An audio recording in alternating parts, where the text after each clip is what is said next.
हळदी रुसली कुंकू हसलं मालिकेच्या आजच्या भागामध्ये आपण पाहत आहोत की आता इकडे दुष्यंत आढळरावांसमोर गुडघ्यावर बसवून उभा असतो. हात जोडून त्यांची माफी मागत असतो आणि म्हणत असतो, खरं तर तुम्ही बाप म्हणून बरोबर होतात आणि मला माफ करा बाबा, मी खरंच चुकलो. तुमच्यावर अविश्वास दाखवून मी फार मोठी चूक केली, असं म्हणून तो त्यांची माफी मागत असतो. आता नकळतपणे दुष्यंत आढळरावांना बाबा म्हणून गेलेला असतो आणि त्याचमुळे आता इकडे आढळराव म्हणत असतात, काय म्हणालास तू, पुन्हांदा म्हण. त्यावर दुष्यंत म्हणत असतो, बाबा खरंच मी चुकलो, मला माफ करा. असं म्हटल्याबरोबर लगेचच आता आढळराव उठून उभा राहतात. तेव्हा दुष्यंत आता इकडे त्यांच्यासमोर पुन्हा हात जोडून उभा राहिलेला असतो. आता आढळराव रडायला सुरुवात करतात आणि रडत असताना दुष्यंत त्यांच्याकडे पाहत असतो. तो म्हणत असतो, खरंच मला माफ करा, मी चुकलोय. मी चुकीच्या माणसांच्या संगतीत होतो आणि त्यामुळे मला ह्या सगळ्या गोष्टी समजल्याच नाही, असं सुद्धा आता इकडे तो बोलत असतो. तेव्हा आढळराव रडायला सुरुवात करत असतात. तेव्हा पुन्हा एकदा दुष्यंत म्हणत असतो, मला माफ करा. खरं तर मी चुकीच्या माणसांसोबत राहिलो, चुकीच्या माणसांची साथ दिली. त्याच वेळेला आढळराव म्हणत असतात, अरे दुष्यंता, किती किती वेळ घेतलास रे बाबा म्हणायला. अरे तुला सांगू का, ह्याच गोष्टीची मी आतुरतेने वाट पाहत होतो. काही जरी झालं ना तरी सुद्धा तू मला बाबा म्हणशील आणि बाबा म्हटल्यानंतरच सगळ्या गोष्टी व्यवस्थित होतील, असंच मला नेहमी वाटत होतं. पण दुष्यंता, तुला एक गोष्ट सांगू का, ते अजिबात तसं झालं नाही आहे. कारण सगळ्यात महत्त्वाचं म्हणजे की इकडे तुला असं वाटत होतं की मी चुकीचा आहे, कारण त्यामध्ये तुझी काय बी चूक नाही रे. तुझ्यावर संस्कारच तसे करण्यात आले होते. तुला त्या सगळ्या गोष्टी तुझ्या मनावर बिंबवण्यात आल्या होत्या आणि त्यामुळे ते सगळं काही तसं होत होतं. पण तुला एक गोष्ट सांगू, तू त्या बाळजासोबत एवढे दिस राहिलास, एवढ्या सगळ्या गोष्टी झाल्या, पण तू स्वतःला अजिबात इकडे तिच्यासारखं होऊ दिलं नाहीस. उलट तिच्यासोबत राहून सुद्धा तू माणुसकी विसरला नाही आहेस. उलट तिच्यासोबत राहून सुद्धा तू इकडे सगळं काही नीट करायला शिकलायस. यातच मला आनंद आहे. आणि तुला एक गोष्ट सांगू का, मला तुझ्यावर राग कधीच नव्हता रे. काही जरी झालं ना तरी माझा पोरगा माझ्यासारखाच आहे आणि त्याचबरोबर तो आता एकटा नाही आहे, त्याच्यासोबत त्याचा हा मोठा भाऊसुद्धा आहे, असं इकडे तो म्हणत असतो. आणि त्याच वेळेला दुष्यंत आढळरावांसमोर उभं असताना आढळराव फार रडत असतात. आता इकडे काही जरी झालं ना तरी सुद्धा काळजी करण्याची काहीच गरज नाही आहे, असं सुद्धा इकडे आता आढळराव म्हणत असतो. आणि फक्त तुम्हाला बाबा म्हणावंस, त्याच गोष्टीची मी किती दिवस वाट बघितली आणि आज तू मला बाबा म्हणालास. आजच्यासारखा आनंदाचा दिवस माझ्यासाठी कोणताच नसणार आहे, असं म्हणून शेवटी आता इकडे आढळराव दुष्यंतला घट्ट मिठी मारतात. आणि त्यानंतर दुसऱ्या बाजूला इकडे कृष्णा आता मनोमनच देवी आईला साकडं घालत असते आणि देवीकडे प्रार्थना करत असते, आभार मानत असते. म्हणत असते, खरंच देवी आई, आज तू सत्याला उतरलीस, आज ह्या बापलेकांना एकत्र आणलंस आणि त्यामुळे मला सगळ्यात जास्त आनंद आज झालेला आहे बघ, असं इकडे कृष्णा म्हणत असते. काही जरी झालं तरी सुद्धा ह्या दोघांच्याही नात्याला कोणाचीही नजर नको लागायला, असं कृष्णा म्हणते. त्याच वेळेला आता इकडे आढळराव म्हणत असतात, आजचा हा दिस पाहण्यासाठी कितीतरी वर्ष वाट बघितली. आज खरंच खूप आनंद झालाय. खरंच आजच्या ह्या दिवसाची सुरुवात कशी झाली, काय झाली, खरं सांगू का दुष्यंता, तुला मी शब्दात नाही सांगू शकत आज मला किती आनंद झालाय तर. त्यावर दुष्यंत म्हणत असतो, पण खरं सांगू का, मला माफ करा, मी ना तुम्हा सर्वांना ओळखण्यात चूक केली, असं सुद्धा तो म्हणत असतो. त्याच वेळेला आढळराव म्हणत असतात, अरे तुला एक गोष्ट सांगू, तू एकटा नाही आहेस रे. अरे तुझा हा मोठा भाऊ तुझ्यासोबत कायम असेल आता, कारण हा माझा आणि अनुसयाचा पोरगा आहे. हा तुझा थोरला भाऊ समर आहे, समर आढळराव रांगडे पाटील, असं म्हटल्यानंतर आता दुष्यंत लगेचच धक्का लागल्यासारखंच इकडे समरकडे पाहत असतो. आणि तेव्हा त्याला तर कळत नाही आता काय बोलावं म्हणून. समरच्या समोर उभा राहतो आणि म्हणत असतो, खरंच सांगू का समर, खरंच सॉरी बरं का. खरं तर तू माझा मित्र म्हणून आपल्यामध्ये मैत्री तर चांगली झालेलीच आहे, मैत्री आपल्यामध्ये चांगली झालेलीच आहे. आणि त्याहूनही सगळ्यात महत्त्वाची गोष्ट तेव्हा दुष्यंत आता समोर उभा राहतो आणि त्याला म्हणत असतो, खरंच स्वारी, खरं सांगू का, माझं जग ना फक्त मी आणि माझ्यापुरतंच आहे. मी माझ्या जगामध्ये फारसं सहसा कुणाला इथे घेत नाही. पण तुला सांगू, तू माझा चांगला मित्र झालास आणि तू माझा चांगला मित्र झाल्यानंतर आता तर तू माझा भाऊ आहेस, तू माझा मोठा भाऊ आहेस. खरंच मी जर तुला काही दुखावलं असेल, काही बोललो असेल तर मला माफ कर. कारण मला ना इथे मी असाच आहे रे. खरंच मला अगदी मनापासून मी तुला इथे स्वारी म्हणतोय.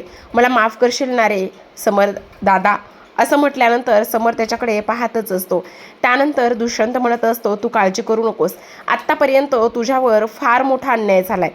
तुला तुझा हक्क, त्याचबरोबर तुला तुझं बालपण, ह्या सगळ्या गोष्टी, सोयीसुविधा, त्याचबरोबर तुझं हक्क, हे सगळं काहीच नाही मिळालं. पण तुझा भाऊ म्हणून आणि दुष्यंत रांगडे पाटील म्हणून ते सगळं मिळवून देण्याची जबाबदारी माझी आहे. तुला तुझा हक्क, तुझं तुझं सगळं काही मी मिळवून देईन तुला, असं इकडे आता तो म्हणत असतो. त्याच वेळेला अनुसया आता ह्या दोघांकडे सुद्धा पाहत असते. अनुसयेच्या मनामध्ये मात्र वेगळेच विचार सुरू असतात. आता इकडे लगेचच दुष्यंत समरला घट्ट मिठी मारतो आणि अनुसया मनातच बोलत असते, अरे दुष्यंता, तू काय माझ्या आता पोराला सगळं काही मिळवून देणार? कारण ते सगळं माझ्या पोराचंच आहे. त्या सगळ्या संपत्तीचा एकुलता एक वारस फक्त आणि फक्त माझा समर आढळराव रांगडे पाटील हाच असणार आहे. हीच तर माझी खेळी होती, हाच तर माझा डाव होता. आता सगळं माझ्या समरचं असणार आहे. सगळे अधिकार आणि त्या सगळ्या गोष्टी फक्त आणि फक्त माझ्या समरलाच मिळणार आहेत, असं आता इकडे ती मनामध्ये बोलत असते. आता दुसऱ्या बाजूला आपण पाहतो की इकडे जयकांत, दलपतराव आणि त्याचबरोबर मैनावती हे तिघेही जण गाडीमध्ये रात्रीच्या वेळेला जात असतात. आणि तेव्हा इकडे जयकांत म्हणत असतो, ह्या म्हातारीला सुद्धा काय होतंय ना काही कळतच नाही.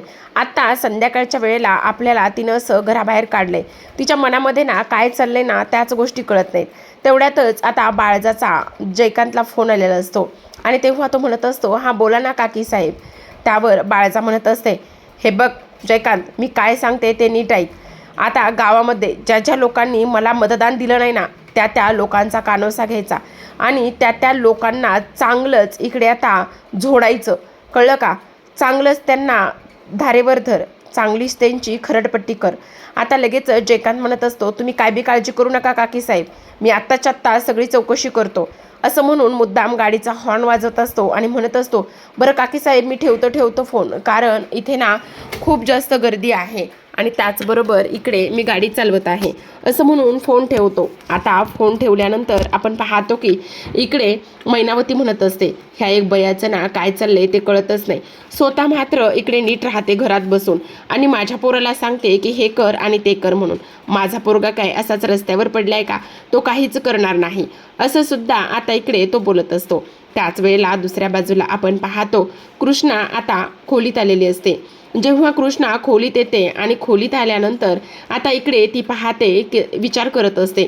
खरं पाहायला गेलं तर सगळ्यात महत्त्वाचं म्हणजे आता मी ह्या गावाची सरपंचीन झालेली आहे. पण इथे दुष्यंत सरकारांबरोबर खूप काही वाईट गोष्टी इथे झालेल्या आहेत. असं व्हायला नकोय, कारण त्यांनी त्यांच्या आईचं हे रूप समोर पाहिलंय आणि आईचं हे समोर रूप पाहिल्यानंतर, समोर रूप आल्यानंतर त्यांच्या मनाला काय वाटत असेल त्या सगळ्या गोष्टी मला कळत आहेत. पण आता मला काहीतरी केलं पाहिजे असा विचार आता कृष्णा करत असते. त्याच वेळेला दुष्यंत तिथे येतो आणि दुष्यंत तिथे आल्याबरोबर आता लगेचच तो कृष्णाला म्हणत असतो, कृष्णा काय झालं, कसला विचार करतेस? त्याच वेळेला कृष्णा म्हणत असते, नाही दुष्यंत सरकार, आता हा जो काही विचार करते ना तो फार चुकीचा आहे असं मला वाटतंय. त्याच वेळेला आता इकडे दुष्यंत म्हणत असतो, खरं सांगू का कृष्णा, तुझे ना अगदी मनापासून आभार मानावे तेवढे कमीच आहेत. तेव्हा ती म्हणत असते, का आणि कशामुळे हे सगळं बोलताय? तेव्हा दुष्यंत म्हणत असतो, हे बघ कृष्णा, आता ज्या ज्या काही गोष्टी झाल्यात ना त्या त्या फक्त आणि फक्त तुझ्यामुळे झालेल्या आहेत. अगं तुला सांगू का, एवढी वर्ष मी माझ्या बाबांचं एवढं सगळं मनामध्ये धरून ठेवलं होतं. बाबाविषयी असलेला राग आणि त्या सगळ्या गोष्टी मनामध्ये ठेवल्या होत्या आणि तुझ्या ह्या एका गोष्टीमुळे आणि त्या सगळ्यामुळे आता इथे मला सत्तेची जाणीव झाली आणि मला माझे बाबा मला परत मिळालेत. तुला सांगू का, मला नेहमी असं वाटायचं की मला माझे बाबा असे आहेत तसे आहेत आणि त्या सगळ्या गोष्टी माझ्यासमोर नेहमीच यायच्या. पण खरं सांगू कृष्णा, आज तुझ्यामुळे त्या सगळ्या गोष्टी इथे सगळ्या व्यवस्थित झाल्यात आणि मला असं वाटायचं की मी अनाथ आहे, मी असा आहे तसा आहे, पण तसं काहीच नाही आहे कृष्णा. तुझ्यामुळे मला माझे बाबा परत मिळालेत आणि मला माझे बाबा परत मिळाल्यामुळे माझ्या मनाला जे काही वाटत होतं, माझ्या मनावर एवढं मोठं ओझं होतं ना, ते सुद्धा आज इथे पूर्ण झालेलं आहे. म्हणजे कृष्णा, तुला बघ ना, हे सगळं काही माहिती होतं. तुला सांगू का, माझ्या आईनं एवढे असे घाणेरडे विचार आणि तिच्या संस्कारात मी वाढलोय, पण मी माझ्या मनावर ते सगळं काहीच इथे ठेवलं नाही. ह्या सुद्धा गोष्टी तेवढ्याच आहेत. त्याच वेळेला आता इकडे कृष्णा म्हणत असते, हे बघा दुष्यंत सरकार, ह्या सर्व गोष्टींचा एवढा विचार करू नका.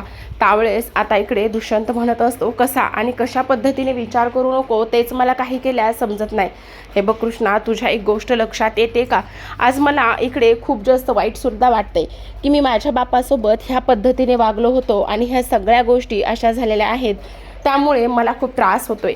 त्याच वेळेला आता इकडे कृष्णा म्हणत असते, मी काय म्हणते दुष्यंत सरकार, ऐका ना, हे बघा आता सगळं काही ठीक झालेलं आहे, पण आता मला ना ह्या गावाचा कारभार आणि ते सगळं काही सांभाळणं जमणार नाही.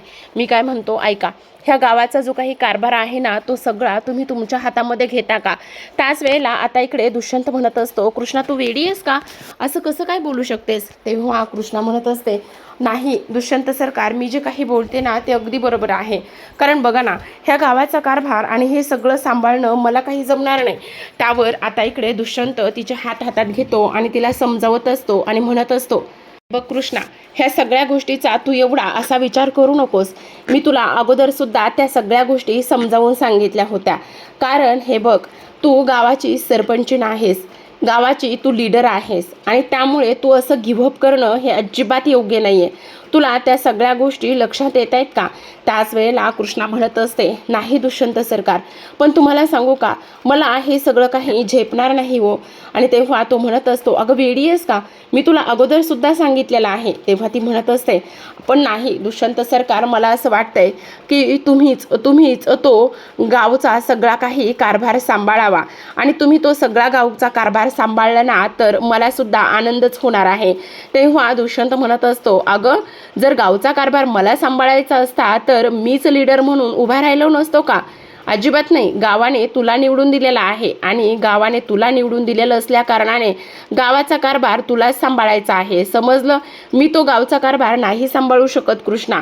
आणि त्याहूनही सगळ्यात महत्त्वाची म्हणजे कृष्णा म्हणत असते, पण तुमच्या एक गोष्ट लक्षात येते का दुष्यंत सरकार, आता मला उद्या मला बाळजाबाईंचा सुद्धा न्यायनिवाडा करावा लागणार आहे. ते सगळं मी कसं करणार आहे, काय करणार आहे तेच मला काही केल्यास समजत नाही. मी नेमकं काय करू, कशा पद्धतीने ह्या सगळ्या गोष्टी करू तेच मला आता इथे समजत नाही, असं सुद्धा आता इकडे कृष्णा बोलत असते. त्याच वेळेला दुष्यंत म्हणत असतो, तू काही पण कर, तू घाबरू नकोस, मी कायम तुझ्या पाठीशीच असणार आहे, समजलं तुला. तुला अजिबात काळजी करण्याची काहीच गरज नाही. पण तरीसुद्धा कृष्णाचं मन आता इकडे स्वतःला खूप खात असतं. ती म्हणत असते, हे सगळं अशा पद्धतीने होईल असं मला वाटलंच नव्हतं. आता उद्या मी गावकऱ्यांसमोर बाळजाबाईचा कसा न्यायनिवाडा करणार आहे तेच मला काही केल्यास समजत नाही. तेव्हा दुष्यंत म्हणत असतो, हे बघ, जे सत्य आहे ते तर सर्वांसमोर आलेलं आहे. आता त्यांचा काय आणि कशा पद्धतीने न्यायनिवाडा करायचा आहे हे तुला बघायचं आहे, तू ते ठरवणार आहेस, असं सुद्धा आता इकडे तो बोलत असतो. हे बघ कृष्णा, आत्तापर्यंत खंबीरपणे इथे उभी राहिलीस, इथून पुढं सुद्धा खंबीरपणे उभी राहणार आहेस आणि सगळ्या गोष्टी व्यवस्थितच करणार आहेस, समजलं तुला, असं सुद्धा आता इथे तो बोलत असतो. त्याच वेळेला आपण पाहतो की आता इकडे लगेचच दुष्यंत म्हणत असतो, हे बघ कृष्णा, तुला आणखी एक सगळ्यात महत्त्वाची गोष्ट मी सांगतो. काही जरी झालं ना तरी सुद्धा आपण असं खचून नाही जायचं. आणि खचून का बरं जायचं, कारण ज्या गोष्टी होत आहेत त्या तर होणारच आहेत. आणि त्याहूनही सगळ्यात महत्त्वाची गोष्ट, आता तुला इकडे जोमाने कामाला लागायचं आहे आणि तुला जोमाने कामाला लागल्यानंतर सगळं काही व्यवस्थित होणार आहे, समजलं तुला, असं सुद्धा आता इकडे तो तिला सांगत असतो. आणि हे बघ कृष्णा, आता सगळं व्यवस्थित होणार आहे. तेव्हा कृष्णा म्हणत असते, नाही दुष्यंत सरकार, माझ्यामुळे तुमचं फार नुकसान झालंय. तेव्हा तो म्हणत असतो, वेडी आहेस का कृष्णा तू? तुझ्यामुळे काय नुकसान झालंय माझं? अगं तुझ्यामुळे एवढ्या दिवसाचं नातं मी जे गमावलं होतं ते नातं मला, माझ्या बापाचं नातं मला मिळाले आणि ते फक्त आणि फक्त इथे तुझ्यामुळे शक्य झालंय. ही गोष्ट तुला विसरून नाही चालणार. त्यावर कृष्णा म्हणत असते, पण तरीसुद्धा दुष्यंत सरकार, मला नाही कळतंय मी आता कशी आणि कशा पद्धतीने काय करू हेच मला समजत नाही. त्याच वेळेला आता इकडे दुष्यंत तिला सांगतो आणि म्हणत असतो, हे बघ कृष्णा, काही जरी झालं तरी असं हारून नाही जायचं. मी कायम तुझ्यासोबत असणार आहे. मी तुला सोडून कुठेच नाही जाणार. कायम हा सपोर्ट माझा तुला असणार आहे, असं सुद्धा आता इकडे तो बोलत असतो. तर आता इकडे लगेचच दुसऱ्या बाजूला बाळजा ही तिच्या खोलीमध्ये बसलेली असते. बाळजाने आता इकडे जो जयकांत आहे, त्याचबरोबर मैनावती, ह्या तिघांना सुद्धा इकडे बाहेर तिने काढून दिलेलं असतं आणि ह्या तिघांना सुद्धा बाहेर काढून दिल्यानंतर आता ती घरामध्ये एकटीच असते. आणि घरामध्ये एकटीच असल्यानंतर आपण पाहतो की आता इकडे लगेचच ती एका गोष्टीचा विचार करत असते की आता काय करावं काय नाही, ह्या गोष्टी मला इथे समजतच नाहीत, असं सुद्धा आता इकडे ती बोलत असते. त्याचबरोबर आता तिला ते सगळं काही आठवतं, कशा पद्धतीने कृष्णाने सुरुवातीलाच इकडे बाळजाच्या विरोधात गेली होती आणि सुरुवातीलाच बाळजाच्या विरोधात जाऊन तिने तिच्या विरोधात आवाज उठवला होता. ह्या सगळ्या गोष्टी आता इकडे तिला आठवू लागतात. त्यानंतर घरामध्ये सुद्धा ती कशा पद्धतीने इकडे सर्वांच्या विरोधात गेली होती आणि त्याचबरोबर बाळजाला इथे विरोधात गेल्यानंतर बाळजाला सुद्धा इथे तिने ह्या सगळ्या गोष्टी करायला भाग पाडलं होतं. हे सगळं काही इथे आता ती बोलत असते. आता हे सगळं काही बोलल्यानंतर आपण पाहतो की इकडे दुसऱ्या बाजूला मात्र जी काही बाळजा आहे ती म्हणत असते, नाही, अजिबात नाही, मी हे सगळं काही अजिबात सहन करणार नाही. कारण कृष्णे तू इथे ह्या बाळजाच्या विरोधात गेलीस, बाळजाच्या विरोधात जाऊन ह्या सगळ्या गोष्टी तू केल्यास मी तुला कधीच नाही माफ करणार. काही जरी झालं ना तरी सुद्धा इथे तुला माझ्यासमोर नमावंच लागेल. काही जरी झालं ना तरी सुद्धा इथे तू माझ्यासमोर नमणारच आहेस. ही बाळजा एवढ्या सहजासहजी हार मानणारीच नाहीये, असं बाळजा म्हणत असते. आणि त्याचबरोबर माझ्या पोराला माझ्यापासून दूर केलेस, त्यामुळे तुला तर मी कधीच माफ करणार नाही, असं सुद्धा आता इकडे ती बोलू लागते. आता ह्या सगळ्या काही गोष्टी इथे बोलल्यानंतर बाळजाला फार जास्त त्रास होत असतो आणि होणारा त्रास मात्र खूपच जास्त डेंजर असतो. कारण आता आपण पाहतो की इकडे बाळजाच्या कानावर कोणाचा तरी आवाज पडतो आणि त्यानंतर ती विचार करते, इथे माझ्या घराच्या बाहेर नेमका आवाज कोणाचा आणि कसला येतोय, असा सुद्धा ती विचार करत असते. तर आता प्रेक्षकांनो, आजच्या भागामध्ये एवढंच. उद्याचा भाग नक्कीच इंटरेस्टिंग असणार आहे आणि तुम्हाला हा व्हिडिओ जर हा जो एपिसोड आहे तो व्हिडिओच्या स्वरूपात पाहायचा असेल तर तुम्ही एक काम करू शकता. खाली डिस्क्रिप्शनमध्ये एक नंबर दिला आहे, त्या डिस्क्रिप्शनवरील नंबरमध्ये ₹1 पाठवायचा आहे आणि स्टार प्रवाहाचे किंवा झी मराठीचे किंवा कलर्स मराठीचे 3 एपिसोड तुम्हाला तिथे मिळणार आहेत. लक्षात ठेवा, फेक वगैरे काहीही नाही आहे, रिअल आहे. फक्त ₹1 स्क्रीनशॉट पाठवायचा आहे, शेअर करायचा आहे. तर तुम्ही डेली सुद्धा असं करू शकता. तर इकडे गावकऱ्यांनी बाळजाला ओढत आणलेलं असतं आणि तिला पेटून देणार असतात. असं करत असतानाच आता इकडे हा सगळा गोंधळ कशाचा आहे हे कृष्णाला समजतं आणि धावतच आता इकडे दुष्यंत आणि त्याचबरोबर कृष्णा हे दोघेही जण आता तिकडे निघणार असतात. जेव्हा ही गोष्ट समजते तेव्हा मात्र बाळजाच्या पायाखालची जमीन सरकते. बाळजा म्हणत असते, आता ही लोक माझा अंत करणार आहेत का, माझा शेवट करणार आहेत का? गावकरी तर पेटून उठलेले आहेत. ही गोष्ट तेव्हा समजते. गावकऱ्यांनी आता इकडे मशाल घेऊनच बाळजाकडे आलेले असतात आणि बाळजाच्या विरोधात नारे देत असतात आणि त्यानंतर बाळजा मात्र आता फारच जास्त घाबरलेली असते. दुसऱ्या बाजूला जयकांतला तिने फोन केलेला असतो आणि जयकांतला फोन केल्यानंतर ह्या सर्व गोष्टी सांगितलेल्या असतात. जयकांत, तू धावतच ये असं सुद्धा सांगितलेलं असतं. शेवटी ती लोक बाळजाला बांधतात आणि तिथे कृष्णा आणि दुष्यंत हे दोघेही जण धावतच आलेले असतात. आता हे दोघेही जण धावतच आल्यानंतर कशा पद्धतीने आता बाळजाचा न्याय निवाडा कृष्णा करेल हे पाहणं फारच जास्त इंटरेस्टिंग असतं. तर पाहत राहा हळद रुसली कुंकू हसलं. भेटूयात पुन्हा एका अशाच नवीन एपिसोड सोबत. तोपर्यंत धन्यवाद.